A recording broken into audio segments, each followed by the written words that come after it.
Daveyskills back once again, this time with something a little bit different. The people have spoken and the results are in.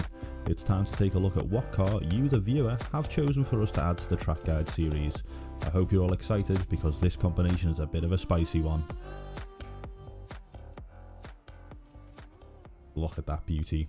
Now I do have a few things to say about the car before we get started on the track. The lap time itself was set on the 5th flying lap. We started this session with race fuel and the car gets much faster as you lose fuel and rubber in the track. The tune here, which is available in the description down below, is something I downloaded from the iRacing forums and I've modified slightly. As you can see, only very basic adjustments are allowed in the Skippy, so it's a perfect car for you to sink your teeth into if you haven't really messed around with tuning before. Also, I thought I'd show you my in-game wheel and pedal settings that I use with the Skippy. Nothing special. I will say that I do use a Thrustmaster TSXW steering wheel with the Fanatec V3 Club Sport pedals, so your settings may differ from mine. The most important thing is the shifting aid, I'd say. Again, something for you guys to bear in mind. Now let's get to the track guide. Okay, so as we cross the line on the start-finish straight here, we're going to shift up to 5th gear just before we do cross the line. And we're looking to spot our braking point, which is a 300 board on the left hand side of the track. We're going to brake smoothly, bit of throttle braking here, applying the throttle as we brake. We're downshifting to 3rd gear, and as ever in the Skippy you do need to apply some throttle whilst braking. We shift down to 3rd gear and we hug the inside of turn 1. All the while we're balancing the car with the throttle. If it oversteers a little bit, we lift off or we apply more throttle depending on what we need to do, just to keep the car settled and on the inside of the track. Turn number 2. This is where we reap the rewards for our patience and all that balancing of the car in turn 1. We will have already positioned the car on the right hand side of the track, so we turn in, shift up to 4th gear and go full power. We're aiming to get as much speed for this first straight as possible, using all of the track. Remember to watch out for the crest, it will make you understeer into the wall if you're not careful.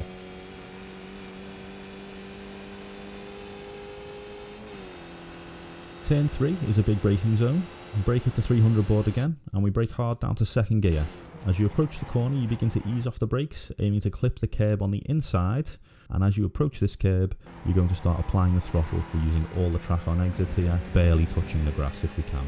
I don't really have a braking point for turn 4, as it's not a big braking zone. You can feather the brake and throttle together and get your car pointed in the right direction. You just want to aim for the curb on the inside, leave the car in 3rd gear. We get on the throttle as early as we dare here, as the wall on the exit comes at you very fast. For turn 5 you can use the wall on the outside as your cue to brake. As you can see it juts out just here. We're dropping down into 2nd gear, again with throttle braking. Very smooth here, less brake than normal as it's a very tricky corner here. We want a late apex. Avoid clipping the curb if we can. Again, the wall on exit does come at you fast here. Then we're up to 3rd gear as we line up for turn 6. Throttle braking gently again here, just getting the car pointed towards the inside wall. We drop it down to 2nd gear and we turn in very early. Because of the small crest, the track falls away from you and your car will understeer, so you have to be brave and trust that you won't hit that inside wall. Back on the power very early as we're about to hit another long straight.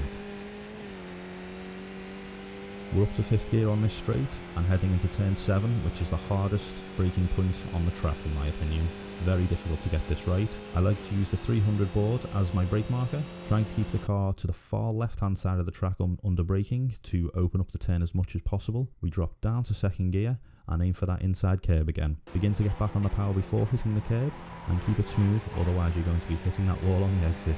Onwards to turn 8, we're leaving the car in 2nd gear. You can use the wall to cue your braking as it juts out again, and I feel like I've said this maybe once, maybe twice, but you need to keep it smooth. A bit of a late apex is what I found worked best for me. Avoiding the curb on the inside helped me a lot.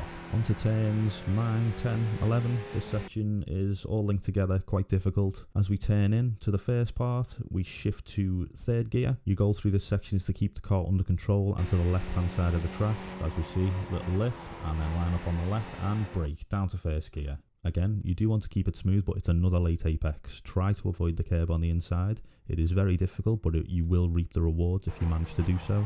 And then full power, avoiding the wall on exit as ever. Approaching the 2nd last turn in 3rd gear, you need to be looking for the 200 board. That's your braking marker. I must confess I do get it wrong on this lap. I brake a bit too late and miss the turn, clipping the wall for a 0x contact. So do as I say and not as I do here. Throttle brake before the 200 board, keep it in 3rd gear and turn in early. As you approach the curb on the inside, begin to apply the throttle smoothly.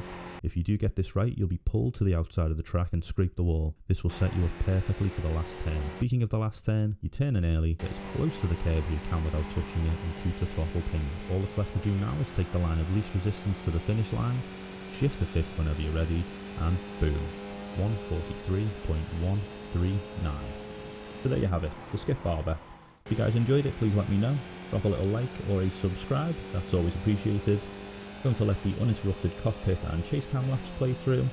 Catch you guys next time.